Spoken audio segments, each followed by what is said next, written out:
अजित पवारांकडील खात्यांसंदर्भात राष्ट्रवादी पक्ष उद्या फडणवीसांना पत्र देण्याची शक्यता। राष्ट्रवादीलाच खाती मिळावी अशी मागणी करण्याचा अंदाज।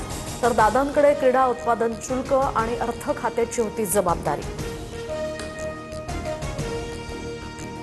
राष्ट्रवादीत उपमुख्यमंत्री पदासाठी हालचाली सुरू। उपमुख्यमंत्री पदासाठी सुनेत्रा पवारांचं नाव आघाडीवर। प्रफुल्ल पटेल आणि भुजबळांनी सुनेत्रा पवारांची भेट घेतली। सुनेत्रा पवारांना उपमुख्यमंत्री आणि राष्ट्रवादीच्या राष्ट्रीय अध्यक्षा करा। राष्ट्रवादीचे उपाध्यक्ष सुरेश घुलेंचं सुनील तटकरेंना पत्र। तातडीनं बैठक बोलावून ठराव मंजूर करण्याचीही मागणी। कधीही वेळ न चुकवणारे दादा, यावेळी मात्र तुम्ही वेळ चुकवली। निष्ठुर नियतीपुढे आपलं काही चालत नाही। अजित पवारांबाबतच्या भावना फडणवीसांकडून लेखातून व्यक्त। अजित पवारांच्या पायलटनं शेवटच्या क्षणी प्रतिसादच दिला नाही। नागरी हवाई उड्डाण मंत्रालयाचं प्रसिद्धीपत्रक। तर विमानाचा कंट्रोल हवेतच सुटल्याचं सीसीटीव्हीतनं समोर। पुण्यावरून नागपूरला जात असलेल्या वडेट्टीवार गटाच्या नगरसेवकांना शिवीगाळ। धमकी देणाऱ्यांमध्ये काँग्रेस उमेदवार सौरभ ठोंबरे यांच्यासह 10 ते 15 जणांचा समावेश।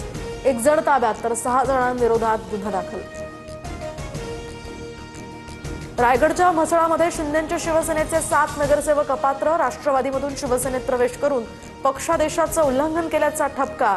गोगावलेंनी घोडेबाजार केल्याची तटकरेंची जिल्हाधिकाऱ्यांकडे तक्रार। जिल्हा परिषद निवडणुकांमध्ये तारखांमध्ये बदल। तर 7 फेब्रुवारीला मतदान आणि 9 तारखेला मतमोजणी होणार। अजित पवारांच्या निधनामुळे राज्यात 3 दिवसांचा दुखवटा। माकप आणि किसान महासभेचं आंदोलन स्थगित। तर नाशिकच्या जिल्हाधिकाऱ्यांची भेट घेतल्यानंतर हा निर्णय। 3 महिन्यात मागण्या पूर्ण करण्याचं मिळालं आश्वासन। यूजीसीच्या नव्या नियमांवर सुप्रीम कोर्टाची स्थगिती। नव्या नियमांमध्ये भाषेची अस्पष्टता। 2012 मधील नियम लागू राहणार। 19 मार्चपर्यंत सुप्रीम कोर्टानं केंद्र सरकारकडून उत्तर मागितलं।